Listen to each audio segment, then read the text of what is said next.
26장 12절부터 18절까지인데요. 다 찾으셨으면 오래간만에 형제님들이 짝수절, 자매님들이 홀수절, 그리고 마지막 절 18절은 다 같이 읽도록 하겠습니다. 다 찾으셨으면 읽도록 하겠습니다. 시작. 그때 이삭이 그 땅에서 씨를 뿌려 바로 그 해에 백배를 받았으며 주께서 그에게 복을 주셨으므로 그 사람이 크게 되고 앞으로 나가 성장하여 마침내 힘이 크게 되었더라. 그가 양떼를 소유하고 소떼를 소유하며 종들을 심히 많이 두었으므로 블레셋 사람들이 그를 시기하여 그의 아버지 아브라함 시대에 그의 아버지의 종들이 판 모든 우물을 블레셋 사람들이 막고 흙으로 메웠더라. 아비멜렉이 이삭에게 이르되 너는 우리보다 훨씬 더 강력하니 우리에게서 떠나가라 하매 이삭이 그곳을 떠나 그랄 골짜기에 자기 장막을 치고 거기에 거하며 자기 아버지 아브라함 시대에 그들이 팠던 물물들을 다시 팠으니 이는 아브라함이 죽은 뒤에 블레셋 사람들이 그것들을 메웠기 때문이더라. 그가 그것들을 부를 때 아버지가 그것들을 부를 때 소돔 그 이름으로 이름을 붙여 불렀더라.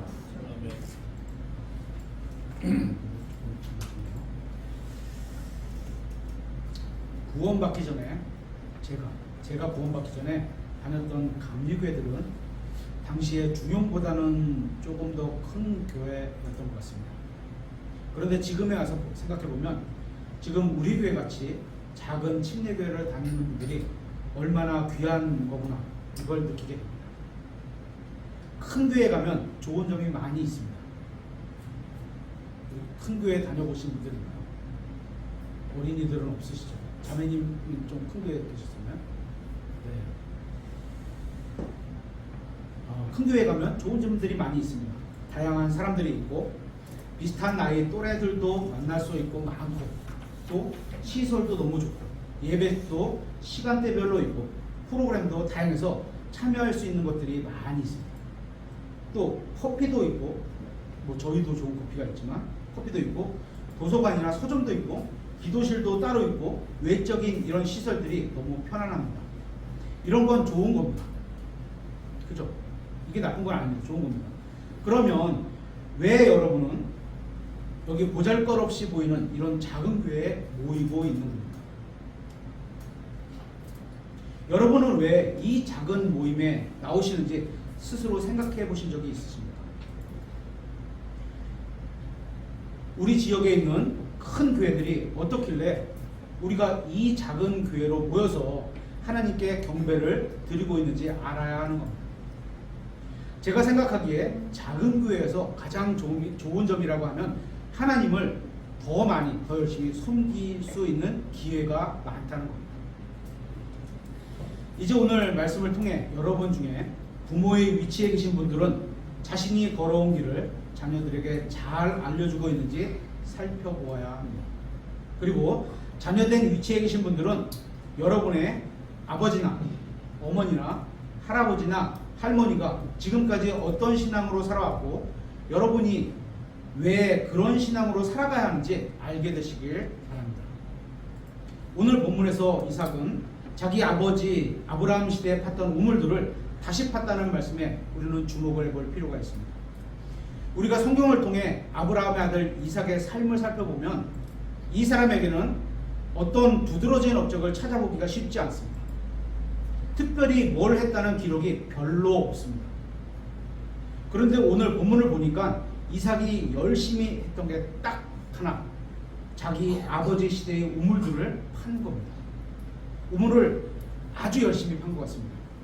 그래서 창세기 26장 18절에 자기 아버지 아브라함 시대에 그들이 팠던 우물들을 다시 팠고 이렇게 기록하고 있고 21절에도 그들이 다른 우물을 팠고 또 22절에도 그가 거기서 옮겨가서 다른 우물을 팠더니 이렇게 반복하고 있습니다. 여기서 우리는 이삭이 자기 아버지 시대의 우물을 다시 팠다는 이야기를 깊이 생각해 보려는 겁니다. 왜냐하면 물이 없는 사막에서의 우물은 생존의 근원과 같기 때문입니다. 사막에서 물보다 중요한 건 없습니다. 물은 어느 장소 누구에게나 다 소중하고 꼭 필요한 것이지만 특별히 사막에서는 그 무엇보다 중요합니다. 그러니까 물을 제공해주는 이 우물의 존재는 마치 생명을 공급해주는 아주 중요한 것과 같습니다. 그래서 이삭이 자기 아버지 시대에 팠던 우물들을 다시 팠다는 내용은 우리에게도 중요한 교훈을 주고 있는 겁니다. 창세기 26장 15절과 18절을 한번 다시 보시겠습니다. 15절. 그의 아버지 아브라함 시대에 그의 아버지의 종들이 판 모든 우물을 블레셋 사람들이 막고 흙으로 메웠더라. 이렇게 되어 있습니다. 아브라함이 죽은 후에 팔레스타인 사람들이 모든 우물을 2번이나 막았고 흙으로 메웠다는 사실을 기록하고 있습니다. 저는 이 내용이 마치 오늘날 교회들의 모습과 비슷하다고 생각됩니다. 생명이 있어서 절대적으로 피하는 우물을 마귀와 세상과 육신이라는 우리의 원수들에 의해서 계속 막혔고 메워져 버렸다는 겁니다. 생명의 우물이 세상의 더러운 것들로 메워져 버렸다는 겁니다. 그래서 참되고 순수한 생명수를 경험할 수 없게 되어버린 겁니다. 이 생명의 우물만 다시 흐르면 우리는 각자가 변화하게 될 겁니다. 이 생명수만 흐르면 우리의 가정이 변화가 되고 교회가 변화가 되고 다시 말해서 영적으로 소생해서 그리스도인답게 살아가게 될 겁니다. 그러니까 우리도 이삭처럼 아버지 시대에 팠던 우물들을 그 메워졌던 흙부터 제거해야 하는 겁니다. 그리고 18절에 제가 좀 잘못 타이핑을 한 것 같아요. 잠깐만요. 죄송합니다.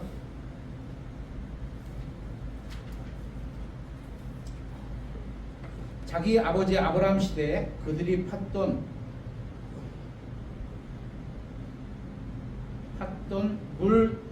물 내는 우물들을 다시 팠으니 이는 아브라함이 죽은 뒤에 블레셋 사람들이 그것들을 메웠기 때문이더라. 그가 그것들을 자기 아버지가 그것들을 부를 때 쓰던 이름대로 이름을 붙여 불렀더라. 이렇게 되어 있습니다.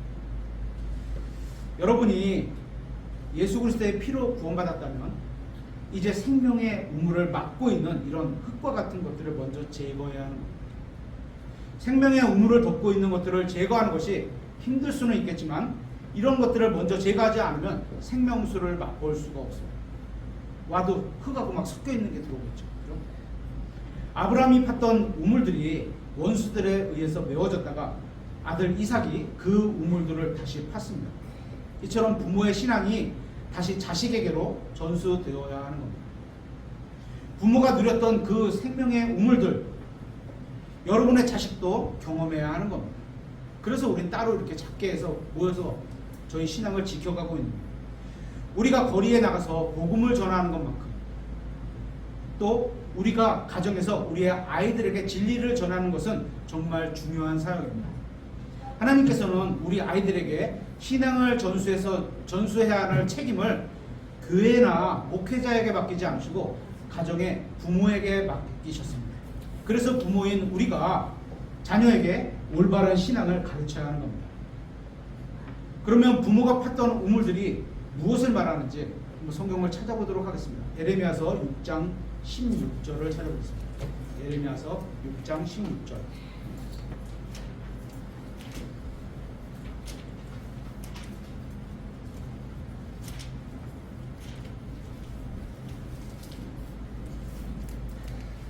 주께서 이같이 말씀하시느니라. 내가 이르기를 너희는 길들 가운데 서서 보고 옛 행로들 old path 옛 행로들 곧 선한 길 good way 선한 길이 어디 있는지 물어보고 그 길로 걸으라. 그러면 너희가 너희 혼을 위한 안식을 얻으리라 하였으나 그들은 말하기를 우리가 그 길로 걷지 아니하리라 하였으며. 이렇게 되어 있습니다. 성경은 우리의 믿음의 선배들이 걸었던 그 옛길이 우리 아버지들이 팠던 우물로 말씀한다고 저는 적용하고 싶습니다. 성경이 말하는 그 옛 행로들 선한 길, 그 길로 걸으라는 말씀으로 인해서 지금까지 우리 교회는 그 길로 걸어왔고 또 앞으로 그 길을 걸어가야 한다는 말씀으로 들립니다. 오늘날 사악한 영적 세력들이 생명의 우물을 더러운 것들로 막아버렸습니다. 이제 우리는 믿음의 선배들이 팠던 그 우물을 다시 파는 일을 해야 하는 겁니다. 우리에게는 어떤 새로운 성경들, 새로운 종교의 프로그램들, 새로운 음악들이 필요하지 않습니다. 우리의 신앙은 옛 길, 옛 행로들로 충분합니다. 우리는 그저 옛 우물을 다시 파서 우리 안에, 또 우리 가정 안에, 또 우리 교회 안에 생명수가 솟아나게 하면 되는 겁니다. 파고 메워진 흙을 치우기만 하면 샘은 솟아나게 되어 있습니다. 그걸 내가 퍼서 올리는 게 아니라 생명수는 분출이 되는 거잖아요. 그죠? 그러면 우리가 다시 파야 할 옛 우물들은 어떤 것들이 있을까요? 지금 읽은 예레미야서 6장 말씀의 시대적 배경을 살펴보면 이 말씀은 이스라엘 민족이 하나님께 반역을 하고 우상을 숭배하고 위선과 탐욕에 빠지고 진리가 아닌 거짓 대언하는 종교들과 또 자신들의 죄들에 전혀 부끄러워하지 않는 굳어진 양심으로 하나님의 말씀을 듣는 귀를 닫아버렸습니다. 안 들리는 게 아니고 자기가 닫은 거예요. 그죠? 그래서 이제 주님께서 바벨론을 통한 심판을 하시려는데 그런 임박한 상황에서 백성들에게 주신 하나님의 말씀입니다. 예레미야서 6장 15절에는 예레미야만 사용하는 독특한 표현이 있는데요. 다시 한번 보겠습니다. 15절. 그들이 가증한 짓을 행할 때 부끄러워하였느냐? 아니라. 그들이 조금도 부끄러워하지 아니하였고 얼굴을 붉힐 줄도 몰랐도다. 그러므로 그들이 쓰러지는 자들 가운데서 쓰러질 것이요 내가 그들을 징벌하는 때에 그들이 내전적지리라. 주가 말하노라. 여기 보시면 얼굴을 붉힐 줄도 몰랐다 이런 표현이 있습니다. 이게 다른 성경에 없이 예레미야만 쓰는 표현 같습니다. 예레미야서 8장 2절에도 똑같은 표현이 나오는데요. 그렇죠? 이 말씀은 오늘날 우리 시대와도 너무 비슷한 특징으로 보입니다. 사람들이 너무도 타락해서 더 이상 자신의 죄에 대해서 마음이 찔리거나 부끄러워하지 않는다는 겁니다. 요즘으로 말하면 동성애, 또 낙태, 외도, 이혼, 또 거짓 이런 것 등등 이런 모습을 부끄러워하지도 않고 오히려 얼굴도 붉히지 않았다는 겁니다. 지금 시대와 너무 비슷하지 않습니까? 그래서 하나님은 임박한 진노 가운데 있는 자신의 백성들에게 돌이키라고 희망의 말씀을 하고 계십니다. 하지만 그들 자체는 목을 꽂게 하고 딱 이렇게 탁 펴서 숙이지 않았어요. 마음을 딱딱한 가운데, 강박하다 이런 표현도 쓰잖아요. 딱딱한 가운데 하나님의 말씀을 듣지 않고 있는 겁니다. 계속해서 16절에 주께서 이같이 말씀하시느니라. 내가 이르기를 너희는 길들 가운데 서서 보고 옛 행로들 곧 선한 길이 어디에 있는지 물어보며 그 길로 걸으라. 그러면 너희가 너희 혼을 위한 안식을 얻으리라 하였으나 그들은 말하기를 우리가 그 길로 걷지 아니하리라 하였습니다. 그러면 여기서 하나님께서 우리에게 주시는 말씀의 교훈이 뭘까? 어떤 걸 배울 수 있을까요? 우리는 성경에 기록된 역사를 통해서 하나님의 길을 배워야 하는 겁니다. 그죠? 예수 그리스도 그분을 배워야 하는 겁니다. 구약 성경, 신약 성경에서 믿음으로 걸어간 선배들의 행로들이 역사인 겁니다. 기독교의 역사인 겁니다. 성경에 따른 기독교의 역사인 겁니다. 그 역사를 통해서 배운 사람들은 16절에서 혼의 안식을 얻을 수 있다는 겁니다. 혼의 안식. 성경에 믿음으로 살았던 그들이 걸었던 그 행로는 현재를 사는 우리에게 어떤 길로 걸어야 하는지를 인도해 주고 있는 겁니다. 저는 성경을 공부하기 시작하고 얼마 되지 않아서 들었던 생각은 한 20년 전이죠. 무슨 탐험가처럼 남들이 걷지 않았던 길을 찾으려고, 남들이 걷지 않았던 길을 걸어보려고 조금이라도 특별하고 뛰어나 보이는 길을 걷고자 했었습니다. 그런 것만 찾고 그런 것만 연구를 많이 했었어요. 성경을 읽으면서 그런 것만 눈에서 띈 거예요. 마음이 제가 그러니까. 그런데 성경을 공부해 갈수록 그런 길은 위험한 길이고 악한 길일 가능성이 크다는 것을 알게 됐습니다. 그 이후로 저는 남들이 가보지 않은 새로운 길을 별로 원하지 않습니다. 풀밭에도 이렇게 새로운 길을 막 내는 사람들 있잖아요. 저는 성향이 이제 그렇지 않아. 그거 별로 좋아하지 않아. 거기 뭐가 풀에 뭐가 길도 아니지만 그 약속되어 있는 길도 아니지만 글로 가는 걸 뭐 탓하지도 않지만 그 안에 뭐 어떤 위험성이 있는지 우리는 모르거든요. 그렇죠? 필요하다면 그 길도 걸어갈 때가 있겠지만 주된 노선이 아니라는 겁니다. 우리가 믿는 하나님은 어제나 오늘이나 영원토록 동일하신 분입니다. 그죠? 성경을 보면 우리 앞에는 먼저 놓여진 좋은 선례들이 기록되어 있습니다. 그래서 우리가는 먼저 새로운 곳을 향해 전진하는 것이 아니라 이전에 믿음의 선배들이 걸었던 그 옛길로 걸어야 할 필요가 있는 겁니다. 흔히 세상에서는 앞으로 나아가는 것을 진보라고 합니다. 이건 정치적으로 이해하지는 마십시오. 그죠? 의미가 그렇다는 거예요. 하지만 성경은 뒤로 가라고 합니다. 다시 원천으로 돌아가라는 겁니다. 어디로? 성경으로 돌아가라. 다시 16절에 주께서 이같이 말씀하시느니라 내가 이르기를 너희는 길들 가운데 서서 보고 옛 행로들 곧 선한 길이 어디 있는지 물어보며 그 길로 걸으라. 너희는 그 길로 걸었으면 좋겠다 라고 선택권을 받은 게 아니라 이건 그 길로 걸으라는 하나님의 명령입니다. 영어 성경으로는 walk therein 이렇게 되어 있습니다. walk therein 길 안에서 걸으라는 겁니다. 길 안에서, 그렇죠? 길 바깥이 아니고 길 안에서. 이처럼 어디 안에서 걸으라는 말씀은 어떤 경계나 규율이 있다는 겁니다. 경계나 규율이. 예를 들어서 만약에 제가 자매님들에게 머리를 길게 하고 옷차림을 단정하고 오세요 이렇게 설교를 했다면 어떤 분은 마음속으로 아씨 설교가 너무 공격적인 거 아니야? 아니면 너무 율법주의지 않아? 왜 이 교회는 자유를 주지 않아? 이렇게 생각하시는 분들이 계실 수도 있습니다. 그런데 이건 율법주의가 아닙니다. 성경을 근거로 제가 말씀드린 것은 하나님의 규례를 알려드리는 겁니다. 하나님께서는 이거를 원합니다.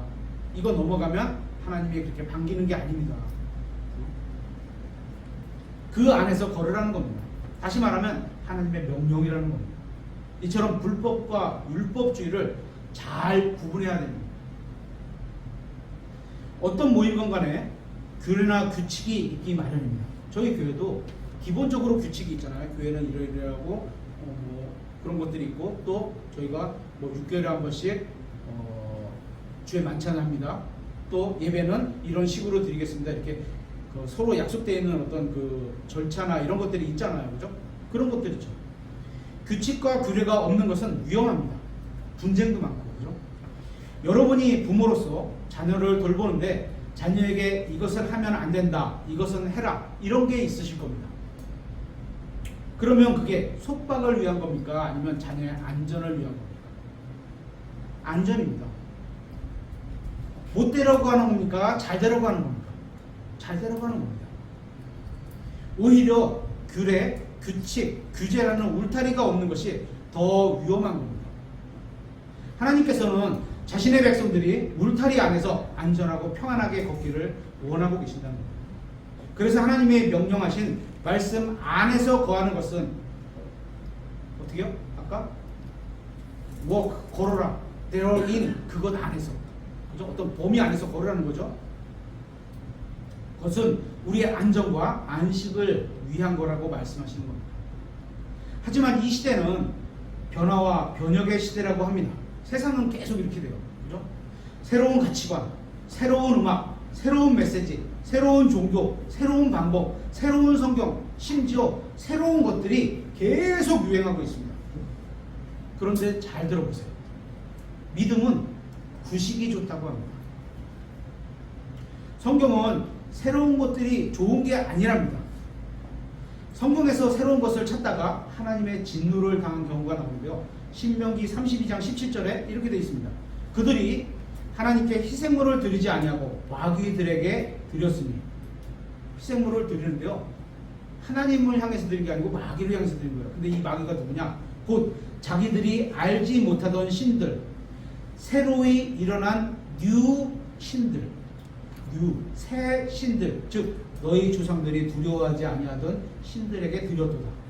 새로운 신을 만들어갖고 송아지 만들어갖고 드린 거예요. 자기가 알지 못하던 신들. 누구에게 드렸다? 마귀에게 드렸다는 거예요. 이스라엘 백성이 새 신들에게 경배했습니다. 그 결과가 어떻게 됩니까? 하나님의 심판을 받게 됩니다. 이 세상은 새로운 무언가를 계속해서 끝없이 추구하라고 합니다. 새로운 스타일, 새로운 음악, 새로운 것들을 계속 추구하게 만듭니다. 아니면 뒤처지는 것처럼 보이니까. 그런데 하나님을 기쁘게 하는 믿음은 구식이 좋다고 합니다. 옛 행로, 옛 길, 이게 좋다고 말씀하고 있습니다. 그래서 우리 교회는 옛날 메시지, 옛날 방법을 꾸준히 강조하고 있는 겁니다.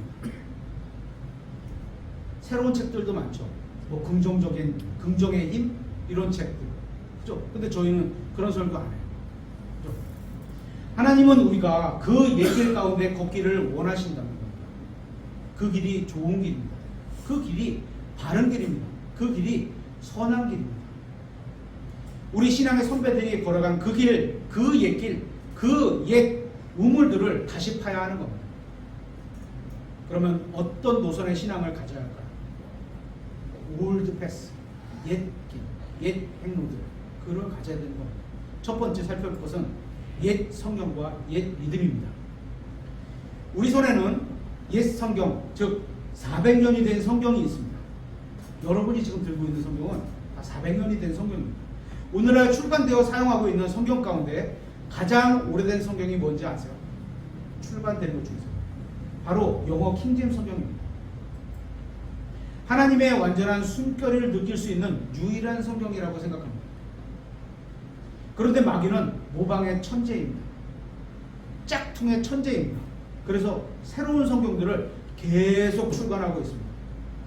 하나님의 말씀과 비슷비슷한 성경들이 영어로는 300여 종, 한글로는 100여 종의 성경들이 나와 있습니다. 그 책들이 출간될 때마다 앞에 붙는 대표적인 수식어가 뭔지 아세요? 뉴입니다. 뉴. 항상 새롭다는 거죠. 지난번에도 뉴를 붙였는데 이번에도 또 뉴. 여러분은 이상하게 생각되지 않으세요? 성경은 옛 행로, 옛 길로 걸으라고 말씀하시는데 성경을 번역하는 사람들은 세상처럼 뉴를 좋아하는 것 같습니다. 그만큼 새로운 성서들이 출간되면서 기독교에게는 점점 배교에 빠지게 되었습니다. 20세기에 들어서 기독교계에는 여러 종류의 성서들이 책들이 출판되면서 절대적인 기준이 모호하게 되었습니다. 이것도 맞고 저것도 맞고 이 성경도 맞고 저 성경도 맞고 하나님은 한 하나님을 믿는데 구원받은 성도들마저도 진짜 진리가 무엇인지 이제 혼란스러워지게 된 시대가 됐습니다. 여러분도 겉모습만 보면 아마 속을 겁니다.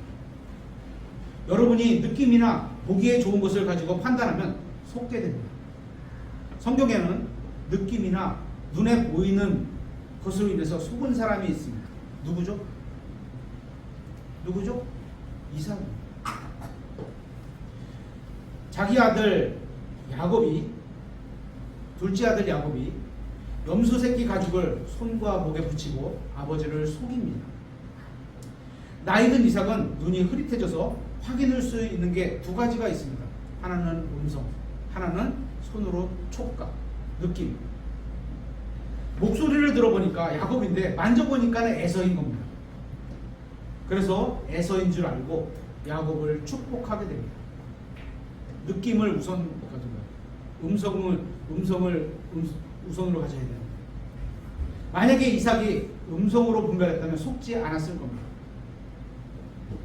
오늘날 기독교가 마귀에게 많이 속는 이유는 신비스러운 체험이나 방언이나 입신이나 환상이나 이런 것들을 믿음의 근거로 여기기 때문에 속는 겁니다.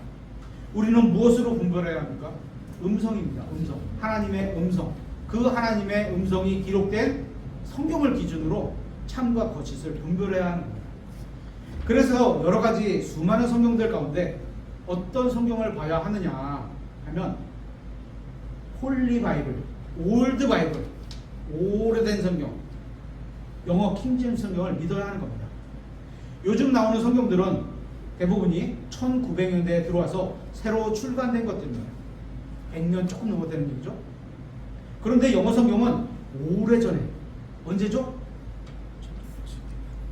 1611년에 나온 성경입니다. 사람들은 흔히 성경을 홀리 바이블이라고 합니다.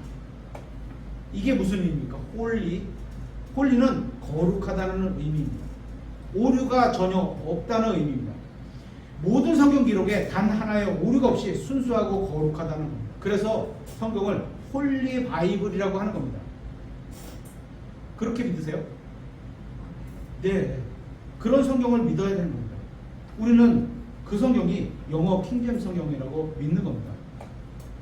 우리는 이 옛 성경인 영어 킹제임스 성경에 기록된 모든 말씀이 하나님의 영광으로 주어진 거룩한 말씀이라고 믿어서 이렇게 믿음으로 모여서 우리 교회를 이루고 있는 겁니다. 이 우물을 지키고 저희가 이루고 있는 겁니다. 성경은 왕의 명령인 어명보다, 지난번에 그런 말씀 드렸죠. 어명이요! 그러면 딱 무릎 꿇고 와서 그 어명 읽는 사람 앞에 딱 무릎 꿇고 받잖아요. 그죠? 어명보다 위대한 하나님의 말씀입니다. 그 말씀을 기록으로 우리 인간에게 주셔서 인간의 모든 문제를 판단하게 하는 최종 기준으로 또 권위가 있는 책입니다. 하지만 교회 다니는 사람들조차 그렇게 여기지 않고 있습니다. 자유주의 신학자들이건 보수주의 신학자들이건, 이게 대표 그룹입니다. 신학에 거의 대부분이 성경은 하나님의 말씀을 포함하고 있다고 말을 합니다. 그렇게 가르칩니다. 성경은 하나님의 말씀이 포함되어 있다. 이걸 달리 말하면 모든 기록이 하나님의 말씀은 아니라고 믿는 겁니다. 그렇게 되면 문제는 하나님의 말씀과 아닌 말을 누가 어떻게 구분하느냐는 겁니다. 어떻게 구분하죠? 누가? 그래서 모든 성경이 하나님의 말씀이 아니라면 그런 성도들은 의미가 없어지는 겁니다. 그러면 또 이런 얘기를 합니다. 아유, 원본이야. 원본은 그랬지 당연히. 처음에 하나님이 영감으로 주신 그 원본, 오리지널만 인정하겠다고 합니다. 하지만 지금 온전한 원본은 없습니다. 온전한 원본은 없습니다. 실제적으로 성경을 믿는 사람이 필사해가지고 누구에게 줬다는 건 계속 성경을 보고서 사용했기 때문에 낡아서 찢어서 없어지는 거예요. 이게 낡아서 닳아서 뜯어져서 막 이렇게 해서 결국 그들이 그렇게 말한 자신들의 손에 완벽한 성경이 없다는 거예요. 만약에 이미 사라져버린 원본만 하나님의 말씀이라고 믿는다면 우리의 구원도 애매해지고 도대체 원본에 어떤 내용이 있는지 모를 수밖에 없으니까 영원한 보장도 애매해지고 이런 가장 기본적인 믿음을 확신할 수 없게 되는 겁니다. 그런데 우리의 신앙에는 절대적인 표준이 그렇게 되면 없어지는 겁니다. 하나님은 자신의 말씀을 보존하시겠다고 약속하셨습니다. 그래서 지금 내 손에 들려진 성경에 대한 절대적인 믿음이 성경에 대해 다르게 믿었던 그 옛날 믿음이 우리에게도 필요한 겁니다. 성경 기록은 글자 하나하나, 콤마, 세미콜론, 콜론 등 하나님의 영감으로 주신 말씀이라고 믿는 믿음이 옛 믿음 그대로인 겁니다. 그래서 나의 말과 나의 행동과 나의 생각이 모두 하나님의 기록된 말씀에 비춰봐야 하는 겁니다. 하나님의 기록된 말씀 앞에서 언제나 우리는 무릎을 꿇겠다, 이런 믿음으로 옛 믿음을 가져야 되는 겁니다. 여러분과 제가 이 믿음으로 살아가야 하는 겁니다. 둘째, 우리는 옛 복음을 전파해야 합니다.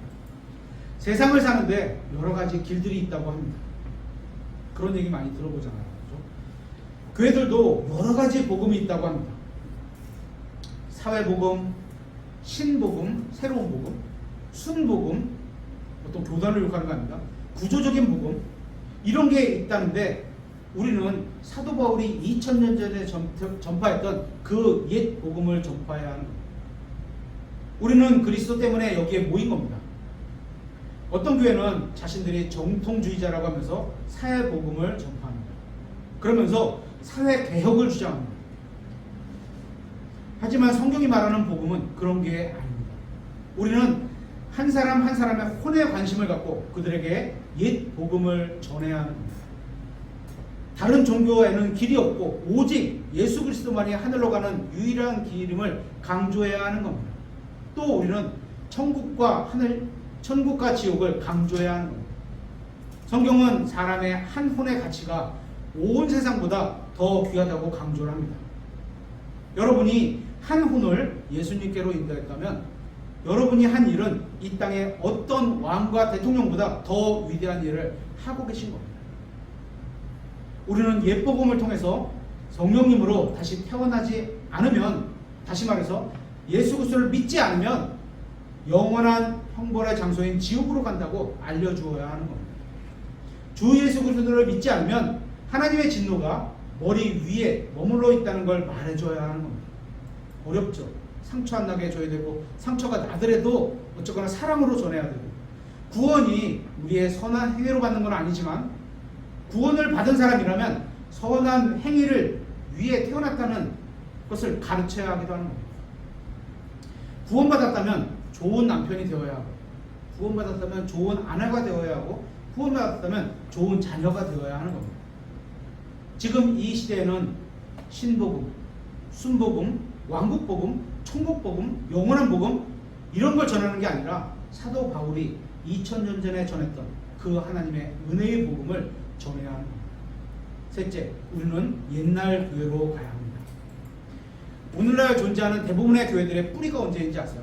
감리교, 장로교, 성결교, 순복음교회, 또 뭐 있을까요? 침례교회, 이런 그 교단이 있는데 대다수가 16세기경 종교개혁대입니다. 그때 나온 거예요. 그죠? 그 무렵에 생긴 겁니다. 그런데 진짜 교회는 언제인지 아세요? 진짜 교회. 교회는 예수님께서 부활 승천하시고 난 이후에 성령님께서 강림하신 오순절에 탄생했습니다. 사도행전 2장 1절에. 그러니까 지금부터 2000년이나 된 교회예요. 그죠? 진짜 교회는. 그러니까 AD 30년경부터 계속해서 쭉 진짜 교회가 존재해 왔던 겁니다. 교회는 구원받은 사람들의 모임입니다. 그리고 이들은 침례 교인이라는 이름으로 또 성경대로 믿고 실행하는 교회로 오순절 이후부터 신약 역사 가운데 계속 존재해 왔습니다. 오늘날에는 여러 교회들이 존재하지만 이 교회들은 모두 종교개혁으로 생긴 겁니다. 결국 뿌리로 올라가면 어디요? 천주교에 얽혀있는 겁니다. 천주교. 천주교에서 나와서 새로 생긴 건데 지금은 다시 천주교로 돌아가고 있는 실정입니다. 대표적인 게 1998년 루터교회. 루터가 반박문을 써서 붙였잖아요. 그런 루터교회가 로마 천주교와 함께 예배를 드리는 지경에 이르렀습니다. 98년도에. 지금은 더 점점 많아졌겠죠. 지금이 그런 시대입니다. 천주교회사 말고, 천주교에서 말하는 교회사 말고 일반 어디죠? 서점, 기독교 서점에 가면 한 80%가 교회사를 말하면 천주교회사를 얘기를 해요. 그 천주교회사 말고 진짜 교회사를 보면 수많은 그리스도인들이 성경에 나오는 한 단어, 침례 때문에 죽음을 선택했습니다. 성경도 마찬가지예요. 이 성경 하나 때문에 죽음을 선택했습니다. 그들의 인생에서 침례 문제가 이거 적당히 넘기면 되는 거 아니야? 이렇게 생각했다면 순교당할 이유까지는 없었습니다. 그죠? 죽음을 각오할 정도였다. 그게 하나님의 말씀과 타협하는 문제가 허용되는 사람이 보면 저 사람들 바보 아니야? 적당히 그냥 말하고 넘기지 이랬을 겁니다. 사도행전 8장에는 내시가 구원받는 장면이 나옵니다. 이 내시는 우리나라로 치면 지금 재정부 장관쯤 되었을 겁니다. 재정경제부 이 정도 장관쯤 되었을 겁니다. 사회적으로 대단한 사람입니다. 그런 사람이 빌립을 만나서 복음을 듣게 되고 그것을 믿게 됩니다. 한번 찾아보겠습니다. 사도행전 8장 37절.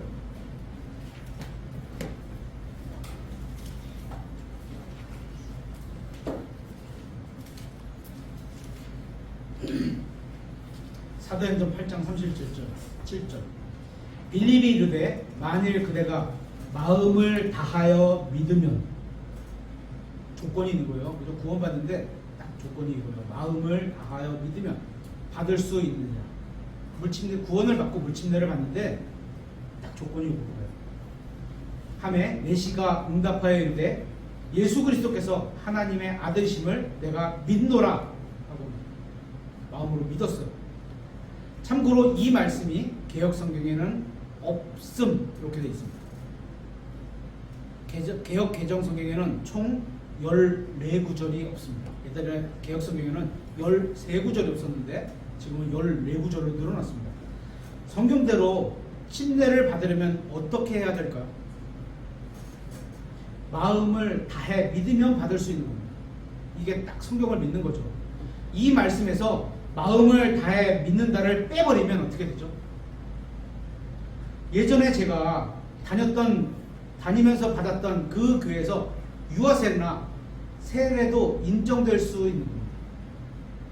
마음을 다하면 요걸 빼버리면, 그죠? 유아세례, 아이가 무슨 마음을 다해서 세례를 받겠어요, 그죠?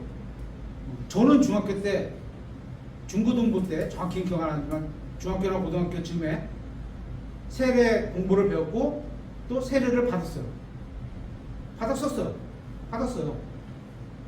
근데 그때 제가 마음을 다해 믿었냐? 아닌 것 같아요.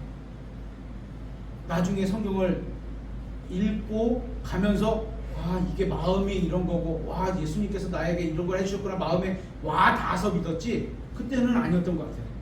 저는 유아 때나 중고등부 때 마음을 다해 믿은 게 아니었습니다. 그래서 우리 교회는 분명하게 복음을 통해서 구원받은 사람들에게만 물침례를 줘야 한다고 가르치고 그렇게 행하는 겁니다. 하나님의 순전한 말씀 그대로 신앙 고백이 있는 사람들에게만 물침례를 주어야 한다고 믿습니다. 그냥 주는 게 아닙니다. 이렇게 믿는 것이 바로 교회의 옛 모습이었던 겁니다.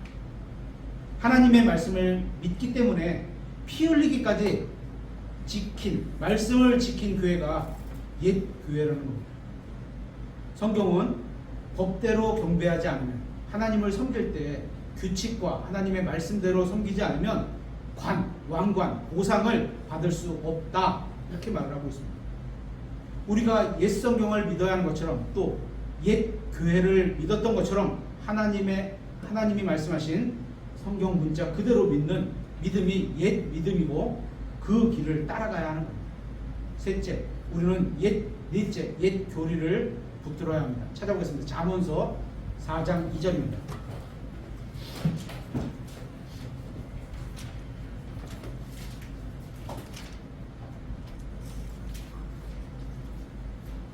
옛 교리.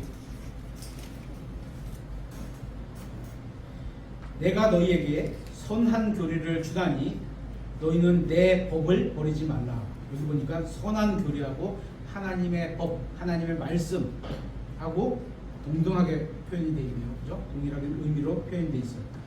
교리라는 말의 의미는 어떤 특정한 주제에 대한 하나님의 말씀을 정리한 겁니다. 예를 들어 하나님에 관한 교리, 신론 이렇게 말하죠. 신학교에서는 또 예수 그리스도에 관한 교리, 그리스도론 이렇게 말하죠. 또 성령님에 관한 교리, 성령론 이렇게 말하죠. 또 믿음에 관한 교리, 성경이 말씀하시는 그 믿음이 뭐냐 이거. 또 구원에 관한 교리, 들림 받음에 관한 교리, 보통 휴거라고 말하죠. 재림에 관한 교리, 또 헌금에 관한 교리도 있을 수 있습니다. 그렇죠? 이렇게 어떤 특정한 주제를 하나님이 말씀하신 성경에서 찾아서 쫙 정리해서 가르치는 걸 교리라고 합니다. 우리는 옛 교리, 즉 믿음의 선배들이 고수했던 환난전 들림받는 휴거, 이걸 믿고 전천년주의적 신앙을 따라합니다. 어렵죠? 전천년주의. 1000년 전에 예수님께서 오신다 이거죠. 환난전 휴거를 간단히 말하면 예수님이 공중에 오셔서 교회를 환난전에 데려가시는 것이고, 그죠? 전천년주의는 예수님이 성도들과 함께 이 땅에 다시 오신다고 성경에 말씀을 하시는데, 이 오시는 시기가 계시록 20장에서 말씀하시는 천년 기간 바로 전에 이 땅에 다시 오신다는 겁니다. 만약에 이러한 교리를 믿지 않는 사람들은 흔히 무천년주의, 천년이라는 게 없다, 그런 거 그냥 의미적으로 얘기하는 거다, 아니면 후천년주의, 천년이라는 기간 다 지나고 나서 예수님이 오실 거다, 그러니까 우리는 예수님이 오실 때 왕국을 쉽게 통치하실 수 있도록 우리가 사회를 개혁해야 된다. 이렇게 믿는 겁니다. 따른 겁니다. 이들은 신복음이란 걸 전해서 올바른 신앙을 갖지 못하게 하는데 논리에 빠지면 이런 논리에 빠지면 이단이 되는 거예요. 그 대표적인 이유가 성경을 잘못된 성경을 갖고 있으면 그렇게 될 가능성이 높습니다. 그래서 그들은 사회 개혁을 외치면서 옛 교리도 믿지 않는 겁니다.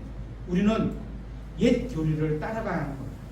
다섯째, 옛날 성도들이 따르던 성경적 전통을 따라야 합니다. 데살로니가 후서 2장 15절을 찾아보도록 하겠습니다.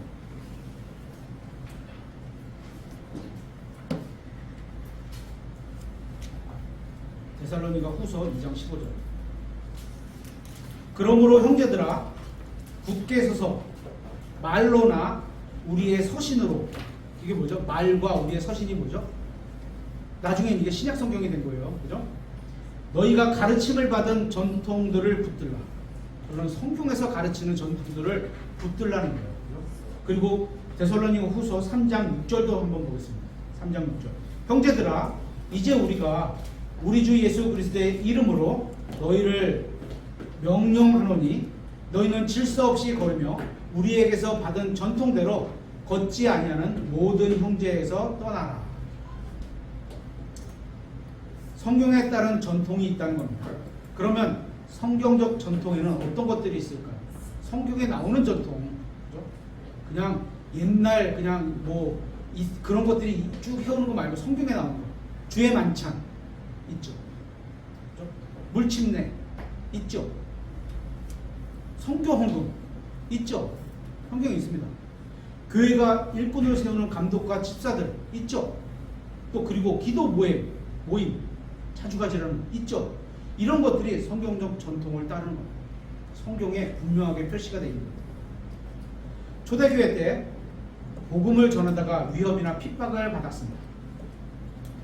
이렇게 내 자신이나 가족이나 교회에 심각한 위험이 왔을 때 교회가 함께 모여서 열심히 기도하는 것이 성경적 전통을 따르는 겁니다. 여러분은 기도를 하고 있습니까? 진심으로 기도를 하고 있습니까? 우리는 기도의 재단을 회복해야 합니다. 어떤 성전 재단 이런 표현이 아니에요. 무릎을 꿇고 내 앞에 하나님이 계시다는 그런 의미로서의 재단입니다. 미국의 어떤 교회에서 몇 년 전에 워룸, 우리는 이제 영화를 봤잖아요. 워룸이란 제목의 영화를 만들었었죠. 기도로 하나님의 일하심을 구하는 그런 내용이었습니다.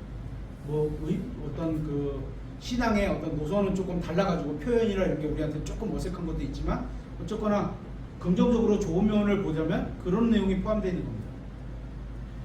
우리는 기도를 해야 합니다. 그리고 성경은 우리가 기도와 함께 또 한 가지 금식을 통해서 하나님의 권능을 맛볼 수 있다고 합니다. 확인해 보겠습니다. 마태복음 17장 21절.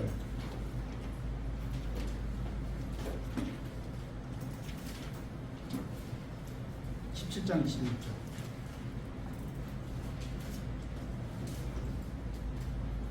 그럼에도 불구하고 이런 종류는 어떤 종류? 마귀의 역사 가운데서 어떤 더 강한 걸 만나는 거예요. 영적인 상황이 그렇게 처해지는 거죠. 그죠? 이런 종류는 이게 그런 거예요. 마귀의 역사 가운데서 어떤 더 강한 영적 상황에 처해지는 종류는 뭐하고? 기도와 금식에 의하지 않고서는 두 가지를 다 해야 된다는 거예요. 그죠? 나가지 아니하느니라 하시니라. 그런 때에 만나면 기도와 금식으로 승리할 수 있다는 겁니다. 미안하지만 이 말씀도 개역 성경에는 없습니다. 킹제임스 성경에만 있는 말씀입니다. 이 금식에 대해서는 다음에 기회가 있을 때 한번 정리해 보도록 하겠습니다. 이처럼 초대교회가 모여서 기도했던 것을 따르는 것이 성경적 전통이고 선배들이 걸었던 그 옛길을 걷는 것이고 또 아버지 시대에 팠던 그 우물들을 다시 파는 겁니다. 이제 마지막으로 여섯째, 우리는 옛 노래를 불러야 합니다. 옛 노래, 옛날 노래입니다. 우리는 건전하게 불리는 복음송을 골라서 꽤 오랫동안 교회에서 사용을 했습니다. 그리고 이제는 옛 복음성과 함께 옛 모듬에 적합한 복음성을 배우면서 건전한 찬양을 찾아가면서 배우고 있습니다. 그렇죠? 아니요? 맞아요. 맞습니다. 하지만 우리는 사람들을 끌기 위해서 세상을 따르는 기독교의 유행가를 필요로 하지 않습니다. 땅짜작 자, 땅짜작 자. 그런 리듬으로 가사만 계산해갖고 많은 젊은이들에게 교회를 알리고자 육신의 흥을 높이는 그런 음악, 예를 들어서 크리스찬 락, 탕탕탕탕탕 어떤 것이 필요하지 않습니다. 우리는 하나님을 섬기기에 적절한 음악, 그 옛날 음악이 필요합니다. 성경에는 음악에 대해 구절들이 약 500구절 정도 이상이 나옵니다. 마귀는 타락하기 전에 셋째 하늘에서 하나님의 왕좌를 덮고 있던 그룹이었습니다. 하나님의 왕좌를 덮었다는 것으로 보면 위를 뚜껑같이 덮었다는 것, 그죠? 챙같이 덮었다는 것, 이렇게 덮었다는 것으로 보면 위치적으로는 가장 높이 위치해 있던 것 같습니다. 그가 거기서 했던 일은 어떤 일을 하면서, 우리는 정확히 그룹이 어떤 일을 했는지 자세히 얘기를 하시지 않으니까 잘 몰라요. 어떤 일을 하면서 또한 우주의 오케스트라를 지휘했던 것 같습니다. 가장 높은 위치에서 피리와 북을 또한 잘 다뤘던 자입니다. 피리와 북. 그랬던 덮는 그룹이 타락해서 마귀가 됐어도 음악을 가지고 하나님을 대적하는 일을 하고 있습니다. 기독교인들이 영적인 분별력이 없어서 음악으로 하나님을 찬양하는 게 아니라 몰라서 그렇지 음악으로 마귀의 사역을 돕고 있는 겁니다. 성경은 육신으로 섬기는, 육신적인 생각으로 섬기는 것, 이거 다 죄, 이렇게 얘기해요. 그렇죠? 여러분도 생각해 보세요. 요즘 노래들이 추구하는 바는 단순한 반복으로 머릿속에 계속 잔상을 남게 하는 겁니다. 딱 뭐 한 소절이라고 그럴까요? 네 마디가 한 소리니까 그거를 가지고 계속 반복하는 겁니다. 무엇이 남죠? 선정적이고 폭력적인 가사, 자기를 사랑하는 가사, 육신의 흥을 돋구던 그런 리듬, 그런 것만 남는 거예요. 불규칙한 박자로 긴장감을 높여서 다시 찾게 하는 겁니다. 훅 이렇게 해서 긴장을 쭉쭉쭉 시켜서 그게 익숙해지면 그런 걸 찾게 되는 거예요. 아침에도 우리 목사님하고 잠깐 얘기했는데 롤러코스터를 타면 그걸 좋아하는 사람은 그걸 착착 즐기잖아요. 점점 더 센 거를 더 즐기거든요.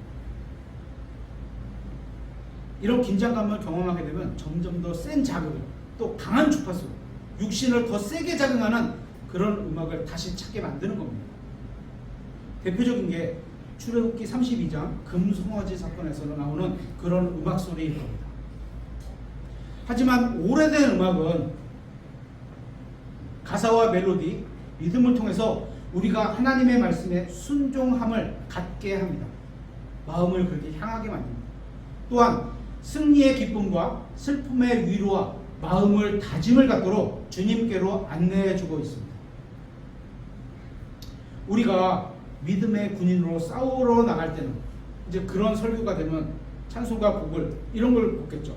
군짝짝짝 군짝짝짝 믿는 사람들은 주의 우산이 군짝짝짝 행지고 이런 거. 또 시련에서 극복을 원할 때는 왈치곡 같은 거. 궁작작 궁작작 내 주를 가까이 하게 하는 궁작작. 이런 옛 곡만으로도 우리가 주님을 찬양하기에 충분합니다. 누가 그랬더라? 누가 그러더라? 제가 아는 분한테 물어보니까 에이, 그러면 젊은이들은 안 와요. 그럴 수 있습니다. 하지만 진심으로 빛을 찾는 젊은이가 있다면 주님께서는 저희 교회에 보내주시지 않겠습니까? 저희가 그렇게 선교하고 있습니다. 이처럼 교회 음악도 옛 길을 찾아서 그 막혔던 아버지 시대의 우물을 다시 파서 주님을 바르게 찬양해야 하는 겁니다. 이제 말씀을 마무리하겠습니다. 여러분, 정말로 좋은 것은 변하지 않습니다. 좋은데 굳이 변해야 할 필요가 있겠습니까? 좋은데. 하나님은 우리가 아버지 시대의 우물들을 다시 파라고 말씀합니다. 성경 기록도 우리에게 믿음의 선배들이 걸었던 그 옛길, 그 길로 걸으라고 말씀합니다. 그 길은 예수님이시고 우리는 그분을 주님으로 모셨습니다. 그리고 그분과 함께 그 옛길로 걸어오라고 부르심을 받은 사람입니다. 여러분은 우리 그와 함께 옛길로 함께 걸어가지 않으시겠습니까?